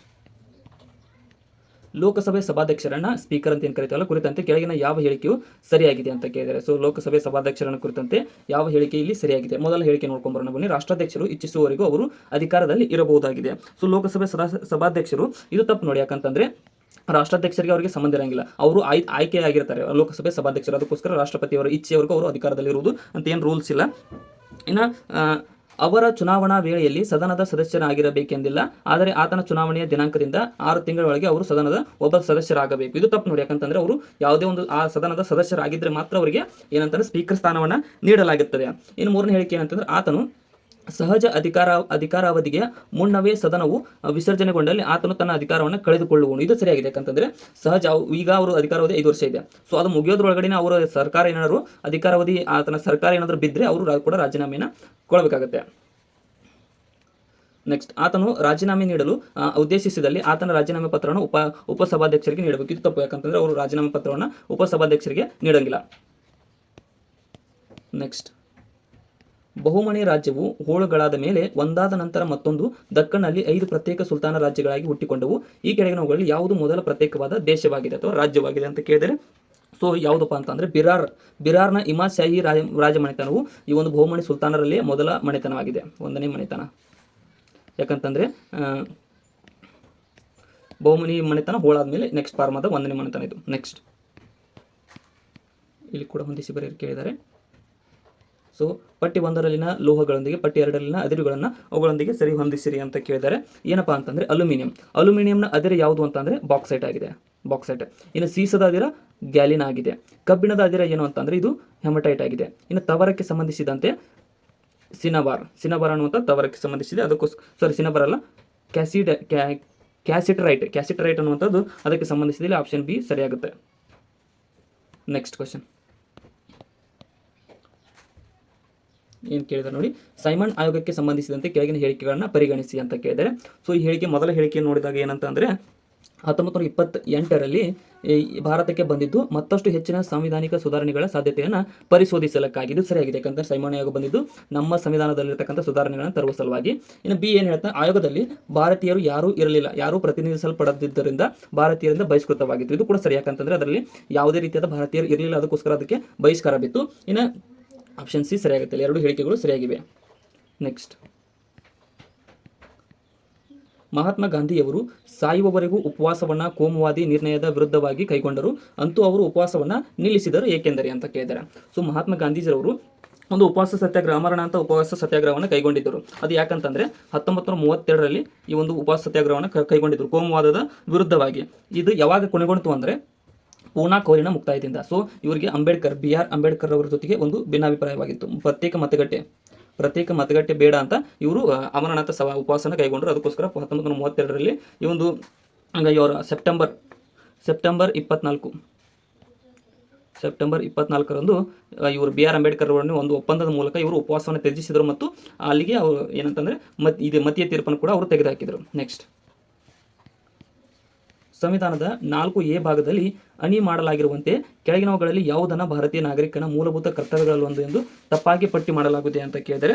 ಸೊ ಈ ಮೂಲಭೂತ ಕರ್ತವ್ಯಗಳಲ್ಲಿ ಯಾವುದು ಬರುವುದಿಲ್ಲ ಅಂತಂದರೆ ಮೊದಲನೇ ನೋಡಿ ಏನು ಹೇಳುತ್ತೆ, ಭಾರತದ ಸಾರ್ವಭೌಮತ್ವ, ಐಕ್ಯತೆ ಮತ್ತು ಸಮಗ್ರತೆಯನ್ನು ಎತ್ತಿ ಹಿಡಿಯುವುದು ಮತ್ತು ರಕ್ಷಿಸುವುದು. ಇದು ಸರಿಯಾಗಿದೆ. ಯಾಕಂದರೆ 4A ಭಾಗದಲ್ಲಿ ಬರುತ್ತೆ. ಯಾಕಂದರೆ ಒಬ್ಬ ವ್ಯಕ್ತಿಯ ಕರ್ತವ್ಯವಾಗಿರುತ್ತೆ. ಇನ್ನು ಈ ವ್ಯಕ್ತಿಗಳ ಚಟುವಟಿಕೆಗಳಿಗೆ ಸಂಬಂಧಿಸಿದ ಕ್ಷೇತ್ರಗಳಲ್ಲಿ ಔನ್ನತ್ಯತೆಗಾಗಿ ಅದ್ವಿತೀಯತೆಗಾಗಿ ಹೆಣಗಾಡುವುದು. ಇದು ಕೂಡ ಸರಿ. ಯಾಕಂತಂದರೆ ಒಬ್ಬ ವ್ಯಕ್ತಿ ತಾನು ಉದ್ಧಾರಕ್ಕಾಗಿ ಯಾವುದೇ ಕ್ಷೇತ್ರದಲ್ಲಿ ಇದು ಮಾಡಬಹುದು. ಇನ್ನು ಮೂರನೇದು ಕುಟುಂಬ ಯೋಜನೆಯನ್ನು ಅನುಸರಿಸುವುದು ಮತ್ತು ಜನಸಂಖ್ಯಾ ನಿಯಂತ್ರಣ. ಸೊ ಇದು ಯಾವುದೇ ರೀತಿಯಾದ 4A ಭಾಗದಲ್ಲಿ ಹೇಳಲಾಗಿಲ್ಲ. ಇದು ಒಂದು ಯೋಜನೆ ಕೂಡ ಆದರೆ 4A ಭಾಗದಲ್ಲಿ ಇದನ್ನು ಹೇಳಿಲ್ಲ. ಇನ್ನು ಕೊನೆಯದಾಗಿ ಸಂವಿಧಾನಕ್ಕೆ ಅನುವರ್ತಿಸುವುದು ಮತ್ತು ಆದರ್ಶಗಳು ಮತ್ತು ಸಂಸ್ಥೆಗಳನ್ನು ಗೌರವಿಸುವುದು, ಇದನ್ನು ಕೂಡ ಹೇಳಲಾಗಿದೆ. ಇಲ್ಲಿ ಆಪ್ಷನ್ ಸಿ ಇಲ್ಲಿ ಸರಿಯಾದಂತಹ ಉತ್ತರವಾಗಿದೆ, ಅಂದರೆ ತಪ್ಪಾಗಿರುವುದಿಲ್ಲ. ನೆಕ್ಸ್ಟ್ ಕ್ವಶನ್ ಇಲ್ಲಿ ನೋಡಿ, ಪಟ್ಟಿ 1ರಲ್ಲಿನ ಕರ್ನಾಟಕದ ಜಲಪಾತಗಳೊಂದಿಗೆ ಪಟ್ಟಿ 2ರಲ್ಲಿನ ಅವುಗಳ ನದಿಗಳನ್ನು ಹೊಂದಿಸಿರಿ ಅಂತ ಕೇಳಿದರೆ. ಸೊ ಜಲಪಾತಗಳು ಮತ್ತು ಅವು ಯಾವ ರಾಜ್ಯದಲ್ಲಿ ಕಂಡುಬರುತ್ತವೆ, ಯಾವ ನದಿಗೆ ಅಂತ. ಮಾಗೋಡು ಜಲಪಾತ, ಈ ಮಾಗೋಡು ಜಲಪಾತ ಕಂಡುಬರುವುದು ಬೇಡ್ತಿ ನದಿಗೆ. ಈ ಲಾಲ್ಗುಡಿ ಜಲಪಾತ ಕಂಡುಬರುವುದು ಕಾಳಿ ನದಿಗೆ. ಉಂಚಳಿ ಜಲಪಾತ ಕಂಡುಬರುವುದು ಏನಪ್ಪಾ ಅಂತಂದ್ರೆ ಅಘನಾಶಿನಿ ನದಿಗೆ. ಅದೇ ರೀತಿಯಾಗಿ ಬಾಂಧಜೆ ಜಲಪಾತ ಕಂಡುಬರುವುದು ನೇತ್ರಾವತಿ ನದಿಗೆ. ಇಲ್ಲಿ ಸರಿಯಾದಂಥ ಉತ್ತರ ಆಪ್ಷನ್ ಎ ಸರಿಯಾಗುತ್ತೆ. ನೆಕ್ಸ್ಟ್, ಸ್ವದೇಶಿ ಚಳವಳಿಯಿಂದುಂಟಾದ ವಿವಿಧ ರೂಪಗಳಲ್ಲಿ ಈ ಕೆಳಗಿನವುಗಳಲ್ಲಿ ಯಾವುದು ಪ್ರಾಯೋಗಿಕತೆ ಮತ್ತು ಜನಪ್ರಿಯತಾ ಮಟ್ಟದಲ್ಲಿ ಅದ್ಭುತ ದೃಶ್ಯಗೋಚರ ಯಶಸ್ಸನ್ನು ಗಳಿಸಿತು ಅಂತ ಕೇಳಿದ್ದಾರೆ. ಸೊ ಸ್ವದೇಶಿ ಚಳವಳಿಯಿಂದ ಈ ಒಂದು ಉಂಟಾದ ಏನಂತಂದರೆ ವಿವಿಧ ರೂಪಗಳಲ್ಲಿ ಇದೊಂದು ಪ್ರಾಯೋಗಿಕವಾಗಿ ಜನಪ್ರಿಯತಾ ಮಟ್ಟದಲ್ಲಿ ಅದ್ಭುತ ದೃಶ್ಯ ಗೋಚರಿಸುತ್ತೆ ಯಾವುದು ಅಂತ ಅಂದರೆ ಈ ಒಂದು ವಿದೇಶಿ ವಸ್ತುಗಳ ಬಹಿಷ್ಕಾರ. ಯಾಕಂತಂದರೆ ನಮ್ಮ ಭಾರತೀಯರು ವಿದೇಶಿ ವಸ್ತುಗಳನ್ನು ಯಾಕಂತಂದರೆ ಅದರಿಂದನೇ ವ್ಯಾಪಾರ ಜಾಸ್ತಿ ಇತ್ತು ಅವರಿಗೆ. ಇದನ್ನು ತ್ಯಜಿಸಿದ ತಕ್ಷಣ ಮಾರಾಟ ಕ್ಷೀಣತೆಗೊಳ್ತು, ಅದು ಅವರಿಗೆ ಎಫೆಕ್ಟ್ ಗೊಂತು. ಅದಕ್ಕೋಸ್ಕರ ಇದೊಂದು ಯಶಸ್ವಿಯಾಗಿತ್ತು. ಬಟ್ ಅದು ಕಾರಣಾಂತರಗಳಿಂದ ಬಂದ್ ಮಾಡಲಾಯಿತು. ನೆಕ್ಸ್ಟ್,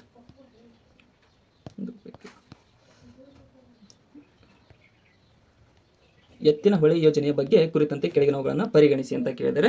ಸೊ ಎತ್ತಿನ ಹೊಳೆ ಯೋಜನೆಗೆ ಸಂಬಂಧಿಸಿದಂತೆ ಕೆಳಗಿನವುಗಳಲ್ಲಿ ಮೊದಲ ಹೇಳಿಕೆ ಏನಾಯ್ತಾ, ಯೋಜನೆಯು 8 ಚಿಕ್ಕ ಆಣೆಕಟ್ಟುಗಳ ನಿರ್ಮಿಸುವಿಕೆಯನ್ನು ಒಳಗೊಂಡಿದೆ. ಇದು ಸರಿಯಾಗಿದೆ. ಯಾಕಂತಂದ್ರೆ ಆ ಯೋಜನೆ ನೀವು ಪರಿಪೂರ್ಣವಾಗಿ ಓದಿದ್ರೆ ಗೊತ್ತಾಗುತ್ತೆ. ಏನಂದ್ರೆ 8 ಚಿಕ್ಕ ಆಣೆಕಟ್ಟುಗಳ ನಿರ್ಮಿಸಿದ ಕ್ವಶನ್. ಈ ಕೆಳಗಿನವುಗಳಲ್ಲಿ ಯಾವುದು 2ನೇ ತಲೆಮಾರಿನ ಜೈವಿಕ ಇಂಧನ ತಾಂತ್ರಿಕತೆಯ ಅರ್ಥವಾಗಿದೆ ಅಂತ ಕೇಳಿದ್ದಾರೆ. ಸೊ 2ನೇ ತಲೆಮಾರಿನ ಈ ಒಂದು ಜೈವಿಕ ಇಂಧನ ತಾಂತ್ರಿಕತೆಯ ಅರ್ಥವಾಗಿದೆ ಅಂತಂದರೆ ತ್ಯಾಜ್ಯವಲ್ಲದ ಮತ್ತು ಲಿಗ್ನೋಸೆಲ್ಯುಲೋಸ್ ಬಯೋಮಾಸ್ನಿಂದ ತಯಾರಾದ ಜೈವಿಕ ಇಂಧನಗಳು 2ನೇ ತಲೆಮಾರಿನ ಜೈವಿಕ ಇಂಧನ ತಾಂತ್ರಿಕತೆಯ ಅರ್ಥವಾಗಿದೆ. ನೆಕ್ಸ್ಟ್ ಕ್ವಶನ್, ನೋಡಿ, ಅರ್ಚನಾ ಸ್ಥಳೀಯ ಕರೆನ್ಸಿಯ ಕೊರತೆಯ ಕಾರಣದಿಂದಾಗಿ ವೈಕಿಂಗ್ ಶಿಪ್ ಮ್ಯೂಸಿಯಂ ಓಸ್ಲೋದಲ್ಲಿ ಸಿಕ್ಕಿ ಹಾಕಿಕೊಂಡಿದ್ದಾಳೆ. ಸೊ ಸ್ಥಳೀಯ ವ್ಯವಹಾರಗಳನ್ನು ಕೈಗೊಳ್ಳಲು ಆಕೆಗೆ ಕೆಳಗಿನವುಗಳಲ್ಲಿ ಯಾವ ಕರೆನ್ಸಿ ಅವಶ್ಯಕತೆ ಇದೆ ಅಂತ ಕೇಳಿದ್ದಾರೆ. ಸೊ ಡೈರೆಕ್ಟ್ ಆಗಿ ಓಸ್ಲೋ ಯಾವ ದೇಶದಲ್ಲಿ ಕಂಡು ಬರುತ್ತದೆ ಅಂತ ಕೂಡ ಕೇಳಬಹುದು. ಇಲ್ಲಿ ಸರಿಯಾದಂತಹ ಉತ್ತರ ಯಾವುದು ಅಂತಂದ್ರೆ ನಾರ್ವೇಜಿಯನ್ ಕ್ರೋನ್. ಯಾಕಂತಂದ್ರೆ ಓಸ್ಲೋ ಕಂಡು ಬರೋದು ನಾರ್ವೆ ದೇಶದಲ್ಲಿ, ಅದಕ್ಕೋಸ್ಕರ ಆಕೆಗೆ ಬೇಕಾಗಿರತಕ್ಕಂಥ currency Norwegian krone. Next question. Kaveri ಅಥವಾ ಕಾವೇರಿ ನದಿಯು ದಕ್ಷಿಣ ಭಾರತದ ಪ್ರಮುಖ ಮತ್ತು ಪವಿತ್ರ ನದಿಗಳಲ್ಲೊಂದಾಗಿದೆ ಮತ್ತು ದಕ್ಕನ್ ಪ್ರಸ್ಥಭೂಮಿಯ ಅಡ್ಡಲಾಗಿ ಕರ್ನಾಟಕ ಮತ್ತು ತಮಿಳುನಾಡುಗಳ ಮೂಲಕ ಹರಿಯುತ್ತದೆ. ಅದನ್ನ ಕುರಿತಂತೆ ಕೆಳಗಿನ ಯಾವ ಹೇಳಿಕೆಯು ಸತ್ಯವಾದುದು ಅಂತ ಕೇಳಿದ್ದಾರೆ. ಸೊ ಈ ಒಂದು ಕಾವೇರಿ ನದಿಗೆ ಸಂಬಂಧಿಸಿದಂತೆ ಯಾವ ಹೇಳಿಕೆ ಸರಿಯಾಗಿದೆ ಅಂದ್ರೆ ಇಲ್ಲಿ ನೋಡಿ, ಹೇಮಾವತಿ ನದಿಯು ಇದರ ಉಪನದಿಗಳಲ್ಲೊಂದು ಮಾತ್ರ ಅಲ್ಲಿ ಸರಿಯಾಗಿದೆ. ಆಪ್ಷನ್ ಸಿ ಸರಿಯಾಗಿದೆ. ಉಳಿಕಿದ್ರ ಬಗ್ಗೆ ತಲೆ ಕೆಡಿಸ್ಕೊಬೇಡಿ. Next question. ಸಂವಿಧಾನದ ಯಾವ ಕಲಮು ಶಿಕ್ಷಣದ ಪ್ರಾಥಮಿಕ ಘಟ್ಟದಲ್ಲಿ ಮಾತೃಭಾಷೆಯಲ್ಲಿ ಶಿಕ್ಷಣ ನೀಡಲು ಅಗತ್ಯ ಸೌಲಭ್ಯವನ್ನು ಒದಗಿಸುವುದು ಪ್ರತಿಯೊಂದು ಸರ್ಕಾರದ ಪ್ರಯತ್ನವಾಗಿರಬೇಕೆಂದು ಉಪವನ್ನು ಬಂಧಿಸುತ್ತದೆ ಅಂತ ಅಂದರೆ ಇದು ಯಾವ ಕಲಮು ಸಂಬಂಧಿಸಿರುವುದನ್ನು ಕಲಮು 350A ಇದಕ್ಕೆ ಸಂಬಂಧಿಸಿದೆ. ಅಂದರೆ ಸ್ಟಾರ್ಟಿಂಗ್ ಏನರ 1ರಿಂದ 1 to 7 ಇದೆ ನಮ್ಮ ರಾಜ್ಯದಲ್ಲಿ. ಸೊ ಅಲ್ಲಿವರೆಗೆ ಪ್ರಾಥಮಿಕ ಶಿಕ್ಷಣವನ್ನು ಕನ್ನಡ ಮಾತೃಭಾಷೆಯಲ್ಲೇ ಕೊಡಬೇಕಾಗುತ್ತೆ. ಸೊ ಅದಕ್ಕೋಸ್ಕರ ಇಲ್ಲಿ ಕಲಮು ಇದಕ್ಕೆ ಸಂಬಂಧಿಸಿರೋದು ಆಪ್ಷನ್ ಸಿ ಆಗಿದೆ. Next question. 30 ಡಿಗ್ರಿಯಿಂದ 50 ಡಿಗ್ರಿ ಎನ್ನವರೆಗಿನ ಮಧ್ಯ ಅಕ್ಷಾಂಶಗಳು ಮತ್ತು 30 ಡಿಗ್ರಿಯಿಂದ 40 ಡಿಗ್ರಿ ದಕ್ಷಿಣದವರೆಗಿನ ದಕ್ಷಿಣ ಅಕ್ಷಾಂಶಗಳಲ್ಲಿ ಖಂಡಗಳ ಪಶ್ಚಿಮ ಭಾಗದುದ್ದಕ್ಕೂ ಮೆಡಿಟೇರಿಯನ್ ವಾಯುಗುಣವು ಕಂಡುಬರುವುದು ಸಾಮಾನ್ಯವಾಗಿ ಪಶ್ಚಿಮ ಮಾರುತದ ಪ್ರಬಲತೆಯನ್ನು ನಡುಗಟ್ಟಿನಲ್ಲಿ ಇರುತ್ತದೆ. ಈ ವಾಯುಗುಣದ ನಮೂನೆ ಲಕ್ಷಣಗಳಲ್ಲಿ ಒಂದಾದರೆ ಇದನ್ನು ನೀವು ಪಾಸ್ ಮಾಡ್ಕೊಂಡು ಕೂಡ ಓದ್ಕೊಡಿ. ನಾನು ಏನಾದರೂ ಸ್ಪೀಡ್ ಅನಿಸಿದ್ರೆ ಏನಂತಂದರೆ ಇಲ್ಲಿ ಬೆಚ್ಚನೆಯಿಂದ ಬಿಸಿಯವರೆಗಿನ ಶುಷ್ಕ ಬೇಸಿಗೆಗಳು ಮತ್ತು ಸೌಮ್ಯ ಅಥವಾ ಮೃದುವಿನಿಂದ ತಂಪಾಗಿರುವ ಆರ್ದ್ರ ಚಳಿಗಾಲಗಳು ಈ ಒಂದು ಕಂಡುಬರುತ್ತೆ ಸಾಮಾನ್ಯವಾದ ಲಕ್ಷಣಗಳಾಗಿವೆ. ನೆಕ್ಸ್ಟ್. ಬೆಳಕು ಉತ್ಪರ್ಜಿಸುವ ಡಯೋಡ್ LED ಅಂತ ಕರಿತೀವಿ. ಏನಂತಾರೆ ಲೈಟ್ ಎಮಿಟಿಂಗ್ ಡಯೋಡ್ ದೀಪಗಳನ್ನು ಕಾಂಪ್ಯಾಕ್ಟ್ ಫ್ಲೋರಸೆಟ್ CFL ದೀಪಗಳೊಂದಿಗೆ ಹೋಲಿಸುವುದು ಹೆಂಗೆ ಅಂತ ಕೇಳಿದ್ದಾರೆ. ಸೊ LED ಮತ್ತು CFL ಬಲ್ಬ್ಗಳನ್ನು ಹೋಲಿಸಿದರೆ ಕೆಳಗಿನವುಗಳಲ್ಲಿ ಏನಂತ ಕೇಳಿದರೆ, ಸೊ ಇಲ್ಲಿ ನೋಡಿ, ದೀರ್ಘಕಾಲ ಮತ್ತು ಸೇವಾ ಜೀವಿತಾವಧಿಯನ್ನು ನೀಡುವುದು ಅಂತ ಕೇಳಿದರೆ ಸೊ ಇದು ಸರಿಯಾಗಿದೆ. ಯಾಕಂತಂದರೆ LEDಗಳು ಈ CFL ಬಲ್ಬ್ಗಿಂತ ದೀರ್ಘಕಾಲದ ಒಂದು ಜೀವಿತಾವಧಿಯನ್ನು ಹೊಂದಿರುತ್ತವೆ. ಮತ್ತು ಬಿ ಏನೈತೆ, ಇವುಗಳು ಅಧಿಕ ದಕ್ಷತಾ ಶಕ್ತಿಯನ್ನು ಕೂಡ ಒಳಗೊಂಡಿರುತ್ತವೆ. ಎರಡೂ ಕೂಡ ಸರಿಯಾಗಿದ್ದಾವೆ. ಸಿ ಅಗ್ಗವಾಗಿವೆ. ಇದು ತಪ್ಪು. ಯಾಕಂತಂದರೆ LED ಬಲ್ಬ್ CFL ಬಲ್ಬ್ಗಿಂತ ಅಗ್ಗವಾಗಿಲ್ಲ, ಕಡಿಮೆ ರೇಟ್ನಲ್ಲಿ ಇದ್ದಾವೆ. ಅದಕ್ಕೋಸ್ಕರ ಇಲ್ಲಿ ಆಪ್ಷನ್ ಬಿ ಸರಿಯಾಗುತ್ತೆ. ಎ ಮತ್ತು ಬಿ ಸರಿಯಾಗಿದೆ.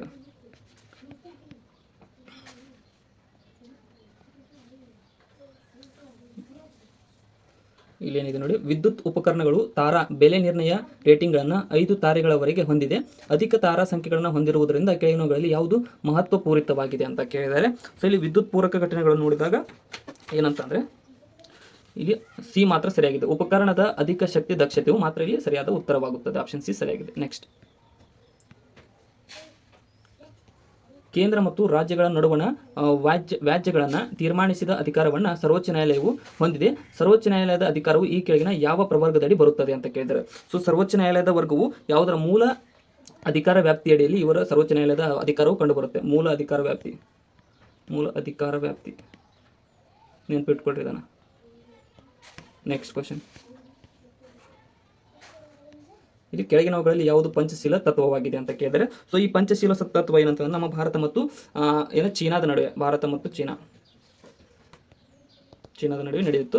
ಸೊ ಅದಕ್ಕೋಸ್ಕರ ಇಲ್ಲಿ ಅಲಿಪ್ತ ನೀತಿ ಏನಂತಂದ್ರೆ ಯಾವುದೇ ಒಂದು ರಾಜ್ಯ, ಇದು ಒಂದು ದೇಶ ಐತಿ, ನಮ್ಮ ದೇಶ ಐತಿ, ಈಗ ಚೀನಾದ ಮೇಲೆ ಯಾರಾದರೂ ದಾಳಿ ಮಾಡಿದ್ರೆ ಸೊ ನಾವು ಅಲಿಪ್ತ ನೀತಿ, ಇವರಿಗೂ ಸಪೋರ್ಟ್ ಮಾಡಬಾರ್ದು, ದಾಳಿ ಮಾಡಿದವರಿಗೆ ಮತ್ತು ಇವರಿಗೂ ಸಪೋರ್ಟ್ ಮಾಡಬಾರ್ದು. ಸೊ ಈಗ ರಷ್ಯಾ ಉಕ್ರೇನ್ ಮೇಲೆ ದಾಳಿ ಮಾಡಿದಾಗ ನಾವು ಅಲಿಪ್ತ ನೀತಿಯನ್ನು ಫಾಲೋ ಮಾಡಿದ್ವಿ ನೋಡಿ. ಅದೇ ರೀತಿಯಾಗಿ ಚೀನಾದ ಮೇಲೆ ಕೂಡ ನಾವು ಅಲಿಪ್ತ ನೀತಿಯನ್ನು ಫಾಲೋ ಮಾಡಬೇಕೆಂಬ ಪಂಚಶೀಲ ತತ್ವದ ಒಂದು ಇದಾಗಿತ್ತು, ಅದು ಏನು ಒಪ್ಪಂದವಾಗಿತ್ತು. ಸೊ ಅದನ್ನು ಟಿಬೆಟ್ನ ಒಂದು ಆಕ್ರಮಣಕ್ಕೋಸ್ಕರ ನಾವು ಮುರಿದ್ವಿ, ಅದಕ್ಕೋಸ್ಕರ ಯುದ್ಧ ಆಯಿತು. ನೆಕ್ಸ್ಟ್. ಇನ್ನು ಈ ಕೆಳಗಿನ ಯಾವ ರಾಜ್ಯ ಅಥವಾ ರಾಜ್ಯಗಳು ವಿಧಾನ ಪರಿಷತ್ತನ್ನು ಹೊಂದಿಲ್ಲ ಅಂತ ಕೇಳಿದ್ದಾರೆ. ಸೊ ನಮ್ಮ ದೇಶದಲ್ಲಿ 6 ರಾಜ್ಯಗಳು ವಿಧಾನ ಪರಿಷತ್ತನ್ನು ಹೊಂದಿದ್ದಾವೆ. ಸೊ ಕೆಳಗಿನವುಗಳಲ್ಲಿ ಏನಂತ ಅಂದರೆ ಛತ್ತೀಸ್ಗಢ ಹೊಂದಿಲ್ಲ ಮತ್ತು ಜಾರ್ಖಂಡ್ ಇಲ್ಲ. ಉತ್ತರ ಪ್ರದೇಶ ಇದೆ, ಕರ್ನಾಟಕ ಇದೆ ಮತ್ತು ಇನ್ನೂ 4 ರಾಜ್ಯಗಳು ಇದ್ದಾವೆ. ಬಟ್ ಇಲ್ಲಿ ಛತ್ತೀಸ್ಗಢ ಮತ್ತು ಜಾರ್ಖಂಡ್ ಯಾವುದೇ ರೀತಿಯಾದ ಒಂದು ವಿಧಾನ ಪರಿಷತ್ತನ್ನು ಹೊಂದಿಲ್ಲ, ಮೇಲ್ಮನೆ. ನೆಕ್ಸ್ಟ್. ಭಾರತಕ್ಕೆ ಭೇಟಿ ನೀಡಿದ ಚೈನಾ ಯಾತ್ರಿಕರು ಆ ಕಾಲದ ಕೆಲವು ಘಟನೆಗಳ ಬಗ್ಗೆ ಮಾಡಿರುವ ನಮೂದುಗಳು ವಿವಿಧ ಸಾಮ್ರಾಜ್ಯಗಳ ಕಾರ್ಯವೈಖರಿಯ ಬಗ್ಗೆ ಅಮೂಲ್ಯವಾದ ಒಳನೋಟವನ್ನು ಒದಗಿಸುತ್ತದೆ. ಅಂಥವುದರಲ್ಲಿ ಭಾರತಕ್ಕೆ ಭೇಟಿ ಇತ್ತ ಮೊದಲನೇ ಚೀನಾ ಯಾತ್ರಿಕ ಯಾರು ಅಂತ ಕೇಳಿದ್ದಾರೆ. ಸೊ ಸಿಂಪಲ್ ಆಗಿ PC ಕ್ವಶನ್ ಪೇಪರ್ನಲ್ಲಿ ಏನು ಕೇಳ್ತಾರೆ ಅಂದರೆ ಭಾರತಕ್ಕೆ ಯಾತ್ರೆ ಇಟ್ಟ ಮೊದಲನೇ ಚೀನಾ ಯಾತ್ರಿಕ ಯಾರು ಅಂತ ಕೇಳ್ತಾರೆ. ಸೊ ಇಲ್ಲೊಂದು ಸ್ವಲ್ಪ ಎಕ್ಸ್ಪ್ಲನೇಷನ್ ಕೊಟ್ಟಿದ್ದಾರೆ. ಸೊ ಇಲ್ಲಿ ಸರಿಯಾದಂತಹ ಉತ್ತರ ಯಾವುದು ಅಂತಂದ್ರೆ ಇಲ್ಲಿ ಪಾಯಿಯಾನ್ ಭಾರತಕ್ಕೆ ಭೇಟಿ ಇಟ್ಟ ಮೊದಲ ಚೀನಿ ಯಾತ್ರಿಕನಾಗಿದ್ದಾನೆ. ನೆಕ್ಸ್ಟ್.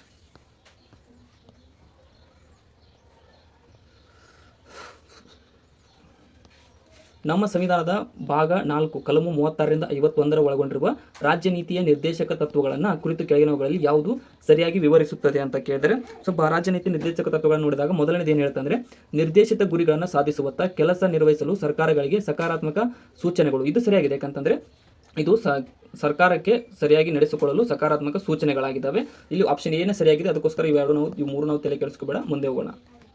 ನೆಕ್ಸ್ಟ್ ಇಲ್ಲಿ ನೋಡಿ, ಹೇಬಿಯಸ್ ಕಾರ್ಪಸ್ ರಿಟ್ ಜಾರಿಯಾಗುವುದು ಎಂದರೆ ಅಂತ ಕೇಳಿದ್ದಾರೆ. ಸೊ ಹೇಬಿಯಸ್ 5 ರಿಟ್ಗಳಲ್ಲಿ ಒಂದಾದಂತಹ ಮುಖ್ಯವಾದಂತಹ ಹೇಬಿಯಸ್ ಕಾರ್ಪಸ್ ಏನಂತಂದ್ರೆ, ಒಬ್ಬ ವ್ಯಕ್ತಿಯು ಮತ್ತೊಬ್ಬ ವ್ಯಕ್ತಿಯನ್ನು ಬಂಧನದಲ್ಲಿರಿಸಿದ್ದಾಗ ಆ ವ್ಯಕ್ತಿಯನ್ನು ನ್ಯಾಯಾಲಯದ ಮುಂದೆ ಹಾಜರುಪಡಿಸಲು ಮತ್ತು ಅಂತಹ ಬಂಧನ ಕೈಗೊಳ್ಳಲು ಇದ್ದ ಅಧಿಕಾರಿಗಳ ಬಗ್ಗೆ ತೋರಿಸುವಂತೆ ಆದೇಶದ ರೂಪದಲ್ಲಿ ಕರೆ ನೀಡುವುದು ಅಂತ ಕೇಳಿದ್ದಾರೆ. ಅಂದ್ರೆ ಯಾವುದೇ ಒಬ್ಬ ವ್ಯಕ್ತಿಯನ್ನು 24 ಗಂಟೆಗಳ ಬಂಧಿಸಿದ ನಂತರ ಅದರೊಳಗಡೆ ನ್ಯಾಯಾಲಯಕ್ಕೆ ಹಾಜರುಪಡಿಸಬೇಕು. ಸೊ ನ್ಯಾಯಾಲಯಕ್ಕೆ ಹಾಜರುಪಡಿಸಬೇಕಾಗುತ್ತೆ. ಸೊ ಇದು ಹೇಬಿಯಸ್ ಕಾರ್ಪಸ್ನಲ್ಲಿ ಬರ್ತಕ್ಕಂಥ ಒಂದು ರಿಟ್ ಆಗಿದೆ. ನೆಕ್ಸ್ಟ್, ಕೆಳಗಿನ ರಾಜ್ಯಗಳನ್ನು ಅವುಗಳ ವಿಸ್ತೀರ್ಣದ ಆರೋಹಣ ಕಾಲಾನುಕ್ರಮವಾಗಿ ಜೋಡಿಸಿರಿ ಅಂತ ಕೇಳಿದ್ದಾರೆ. ಸೊ ವಿಸ್ತೀರ್ಣಕ್ಕೆ ಸಂಬಂಧಪಟ್ಟಂತೆ ಜೋಡಿಸಿದಾಗ ಏನಂತಂದರೆ, ಮೊದಲಿಗೆ ಪಶ್ಚಿಮ ಬಂಗಾಳ ಇದೆ, ಅತಿ ಹೆಚ್ಚು ಇದು ಪ್ಲೇಸನ್ನು ಹೊಂದಿದೆ. ಅದಾದಮೇಲೆ ಏನಿದೆ ಅಂತಂದರೆ ಬಿಹಾರ್ ಇದೆ ಸೆಕೆಂಡ್. ಥರ್ಡ್ ಏನಿದೆ ಅಂತಂದರೆ ಥರ್ಡ್ನ ತೆಲಂಗಾಣ, ಕೊನೆಗೆ ನಮ್ಮ ಕರ್ನಾಟಕ. ಅದಕ್ಕೋಸ್ಕರ ಇಲ್ಲಿ ವಿಸ್ತೀರ್ಣದಲ್ಲಿ ಆರೋಹಣ ಕ್ರಮದಲ್ಲಿ ನೋಡಿದಾಗ ಆಪ್ಷನ್ ಎ ಸರಿಯಾಗುತ್ತೆ. ನೆಕ್ಸ್ಟ್,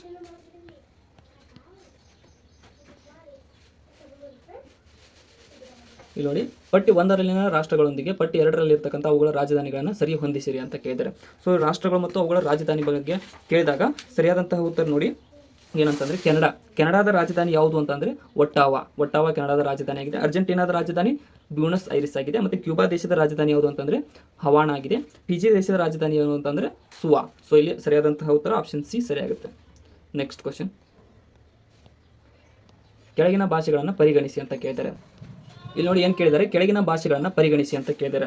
ಸೊ ಈ ಮೇಲಿನ ಭಾಷೆಗಳಲ್ಲಿ ಯಾವುದು ವಿಶ್ವಸಂಸ್ಥೆಯ ಅಧಿಕೃತ ಭಾಷೆಗಳಾಗಿವೆ? ಸೊ ವಿಶ್ವಸಂಸ್ಥೆ 5 ಅಧಿಕೃತ ಭಾಷೆಗಳಿದಾವೆ, ಅಧಿಕೃತ ಭಾಷೆಗಳು. ಸೊ ಕೆಳಗಿನವುಗಳಲ್ಲಿ ಅವು ಯಾವುವು ಅಂತ ಅಂದರೆ, ಇಲ್ಲಿ ನೋಡಿ ಚೈನೀಸ್ ಇದೆ, ಚೈನೀಸ್ ಆದಾದಮೇಲೆ ಸ್ಪ್ಯಾನಿಷ್ ಭಾಷೆ ಇದೆ, ಸ್ಪ್ಯಾನಿಷ್ ಆದಮೇಲೆ ಯಾವುದು ಅಂತಂದರೆ ಫ್ರೆಂಚ್ ಭಾಷೆ ಕೂಡ ಇದೆ, ಮತ್ತು ಅದರಲ್ಲಿ ಇಂಗ್ಲೀಷ್ ಭಾಷೆ ಇದೆ, ಮತ್ತು ರಷ್ಯನ್ ಭಾಷೆ. ಸೊ ಈ 5 ಭಾಷೆಗಳು ಈ ಒಂದು ವಿಶ್ವಸಂಸ್ಥೆಯ ಅಧಿಕೃತ ಭಾಷೆಗಳಾಗಿ ಆಪ್ಷನ್ ಎ ಸರಿಯಾಗಿದೆ. ನೆಕ್ಸ್ಟ್,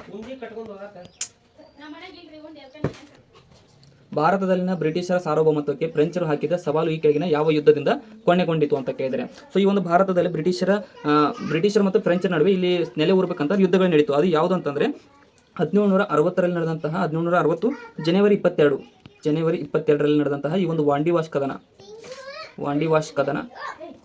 ಕದನದ ಮೂಲಕ ಈ ಒಂದು ಏನಂತಂದರೆ ಬ್ರಿಟಿಷರ ಒಂದು ಈ ಸಾರ್ವಭೌಮತ್ವಕ್ಕೆ ಇದು ಕೊನೆಗೊಂಡಿತ್ತು. ಅಂದ್ರೆ ಫ್ರೆಂಚರ ಸಾರ್ವಭೌಮತ್ವ ಕೊನೆಗೊಂಡಿತ್ತು. ಫ್ರೆಂಚರಿಲ್ಲಿಂದ ಹೊರಬಿದ್ರು, ಫ್ರೆಂಚರು ಸಾರ್ವಭೌಮತ್ವ ಕೊನೆಗೊಂಡಿತು, ಬ್ರಿಟಿಷರು ಇಲ್ಲಿ ಸಾರ್ವಭೌಮತ್ವ ಸಾಧಿಸಿದರು. ನೆಕ್ಸ್ಟ್, ಮೂಲ ಮ್ಯಾಂಟ್ರಿಯಲ್ ಪ್ರೋಟೋಕಾಲ್ ಅಥವಾ ಶಿಷ್ಟಾಚಾರ 16ನೇ ಸೆಪ್ಟೆಂಬರ್ 1987ರಂದು ಸಮ್ಮತಗೊಂಡಿತ್ತು ಮತ್ತು 1ನೇ ಜನವರಿ 1989ರಂದು ಪ್ರಭಾವಶಾಲಿಯಾಯಿತು. ಇದು ಅಂತಾರಾಷ್ಟ್ರೀಯ ಒಪ್ಪಂದದ ಒಂದು ಮೈಲುಗಲ್ಲಾಗಿದ್ದು ಈ ಕೆಳಗಿನ ಯಾವುದಕ್ಕಾಗಿ ಇದನ್ನು ವಿನ್ಯಾಸಗೊಳಿಸಲಾಗಿದೆ ಅಂತ ಕೇಳಿದರೆ, ಸೊ ಮೂಲ ಮ್ಯಾಂಟ್ರಿಯಲ್ ಯಾವುದಕ್ಕಂತ ಅಂದರೆ ಓಜೋನನ್ನು ಕುಗ್ಗಿಸುವ ವಸ್ತುಗಳ ಉತ್ಪಾದನೆ ಮತ್ತು ಬಳಕೆಗಳನ್ನು ಕಡಿಮೆ ಮಾಡುವುದಕ್ಕಾಗಿ ಈ ಒಂದು ಮ್ಯಾಂಟ್ರಿಯಲ್ ಪ್ರೋಟೋಕಾಲ್ ಅನ್ನು ನಡೆಸಲಾಯಿತು. ಆಪ್ಷನ್ ಎ ಸರಿಯಾಗಿದೆ. ನೆಕ್ಸ್ಟ್, ಈ ಹೇಳಿಕೆಗಳನ್ನು ಪರಿಗಣಿಸಿ ಅಂತ ಕೇಳ್ತಾರೆ. ಸೊ ಕೆಳಗಿನ ಹೇಳಿಕೆಗಳನ್ನು ಪರಿಗಣಿಸಿದಾಗ ಈ ನೀಡಿರುವ ಆಯ್ಕೆಗಳಲ್ಲಿ ಸರಿಯಾದ ಉತ್ತರಕ್ಕಾಗಿ ಸಂಕೇತವನ್ನು ಆರಿಸಿ ಅಂತ ಕೇಳಿದ್ದಾರೆ. ಸೊ ಇಂದಿರಾ ಪಾಯಿಂಟ್ ಕನ್ಯಾಕುಮಾರಿಯಲ್ಲಿದೆ ಅನ್ನುವುದು ಏನಪ್ಪ ಅಂತಂದರೆ ತಪ್ಪು. ಯಾಕಂತಂದರೆ ಇಂದಿರಾ ಪಾಯಿಂಟ್ ನಿಕೋಬಾರ್ನಲ್ಲಿ ಕಂಡು ಬರುತ್ತೆ. ಇಂದಿರಾ ಪಾಯಿಂಟ್ ಕಂಡು ಬರುವುದು ನಿಕೋಬಾರ್. ಇನ್ನು ಇಂದಿರಾ ಪಾಯಿಂಟ್ ಭಾರತದ ದಕ್ಷಿಣ ತುತ್ತ ತುದಿಯಾಗಿದೆ. ಯಾಕಂದರೆ ಇದು ಸರಿ, ಯಾಕಂತಂದ್ರೆ ನಿಕೋಬಾರ್ ದಕ್ಷಿಣ ತುತ್ತ ತುದಿ, ಅದರಲ್ಲಿ ಇಂದಿರಾ ಪಾಯಿಂಟ್ ಅನ್ನುವಂಥದ್ದು ಭಾರತದ ದಕ್ಷಿಣದ ತುತ್ತ ತುದಿಯಾಗಿದೆ. ಅದಕ್ಕೋಸ್ಕರ ಬಿ ಮಾತ್ರ ಇಲ್ಲಿ ಸರಿಯಾದ ಉತ್ತರ. ನೆಕ್ಸ್ಟ್,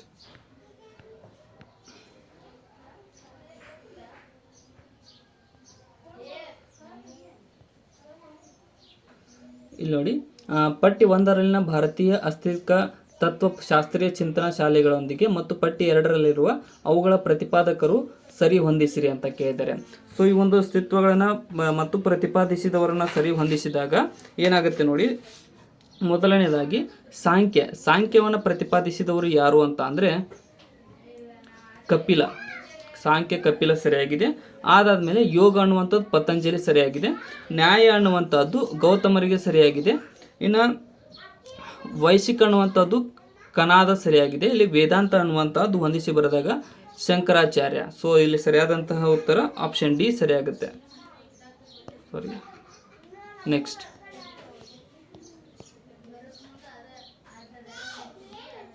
ಬ್ಯಾಕ್ಗ್ರೌಂಡ್ ನಾಯ್ಸ್ ಇದೆ, ಅಡ್ಜಸ್ಟ್ ಮಾಡಿಕೊಡ್ರಿ. ಈ ಕೆಳಗಿನ ದೆಹಲಿ ಸುಲ್ತಾನರಲ್ಲಿ ದತ್ತಿಯಲ್ಲಿ ಅಧಿಕ ಮೊತ್ತದ ಹಣವನ್ನು ನೀಡಿದ್ದು ಲಾಕ್ ಬಕ್ಸ್ ಅಂತ ಕೂಡ ಕರೀತಾರೆ ಎಂದು ಖ್ಯಾತನಾಗಿದ್ದವರು ಯಾರು ಅಂತ ಕೇಳಿದರೆ, ಸೊ ಈ ಕೆಳಗಿನ ಯಾರು ಅಂತಂದರೆ 1206ರಲ್ಲಿ ಭಾರತದಲ್ಲಿ ಗುಲಾಮಿ ಸಂತತಿಯಿಂದ ಸ್ಥಾಪಿತವಾದಂತಹ ಅಥವಾ ರಾಜ್ಯಭಾರ ಪ್ರಾರಂಭಿಸಿದಂತಹ ಯಾರಂತ ಕುತುಬುದ್ದೀನ್ ಐಬಕ್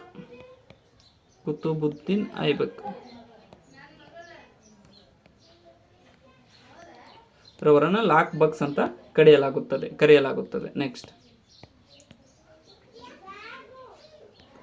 ವಾಯುಗುಣ ಬದಲಾವಣೆಯ ಪರಿಣಾಮಗಳೆಂದರೆ ಕೆಳಗಿನವುಗಳಲ್ಲಿ ಯಾವುವು ವಾಯುಗುಣದ ಬದಲಾವಣೆಯ ಪರಿಣಾಮಗಳು? ಇಲ್ಲಿ ನೋಡಿ, ಮೊದಲನೇದು ಭೂಮಿಯ ಮಂಜಿನ ಕರಗುವಿಕೆ. ಸೊ ವಾಯುಗುಣ ತಾಪಮಾನ ಏರಿಕೆಯಿಂದ ಭೂಮಿಯ ಮಂಜು ಕರಗುತ್ತಿದೆ. ಅದಾದಮೇಲೆ ಪ್ರವಾಹಗಳು ಮತ್ತು ಅನಾವೃಷ್ಟಿ ಕೂಡ ವಾಯುಗುಣ ಬದಲಾವಣೆಗೆ ಕಾರಣವಾಗಿದೆ.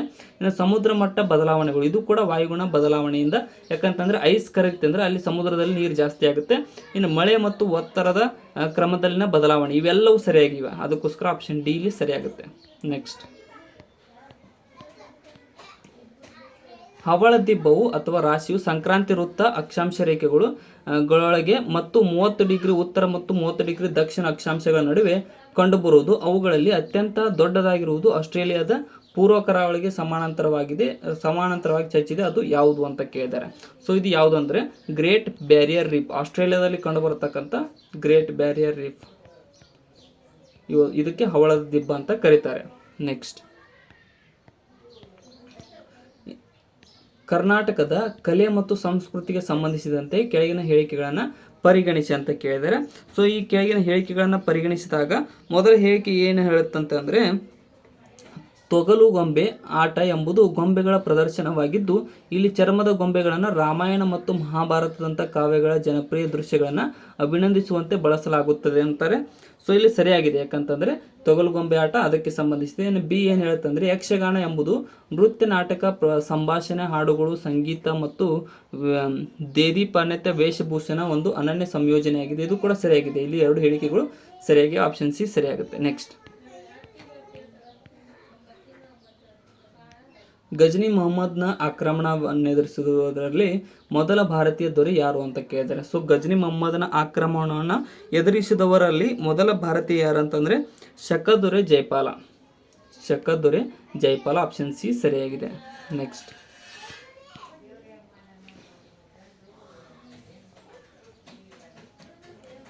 ಪಟ್ಟಿ 1ರಲ್ಲಿನ ಮರುಭೂಮಿಗಳನ್ನು ಮತ್ತು ಪಟ್ಟಿ 2ರಲ್ಲಿನ ದೇಶಗಳೊಂದಿಗೆ ಸರಿಯಾಗಿ ಹೊಂದಿಸಿ ಉತ್ತರಿಸಿ ಅಂತ ಕೇಳಿದರೆ, ಸೊ ಇಲ್ಲಿ ಕಲಹರಿ ಮರುಭೂಮಿ ಕಂಡುಬರುವುದು ಎಲ್ಲಿಪ್ಪ ಅಂತಂದರೆ ದಕ್ಷಿಣ ಆಫ್ರಿಕಾದಲ್ಲಿ. ಸೊ ಕಲಹರಿ ಇನ್ನು ಥಾರ್ ಮರುಭೂಮಿ ಕಂಡುಬರುವುದು ಭಾರತದಲ್ಲಿ. ಅರಿಜೋನಾ ಮರುಭೂಮಿ ಕಂಡುಬರುವುದು ಎಲ್ಲಿಪ್ಪ ಅಂದರೆ USA ಅಲ್ಲಿ. ಇನ್ನು ಗ್ರೇಟ್ ವಿಕ್ಟೋರಿಯಾ ಮರುಭೂಮಿ ಕಂಡುಬರುವುದು ಆಸ್ಟ್ರೇಲಿಯಾದಲ್ಲಿ.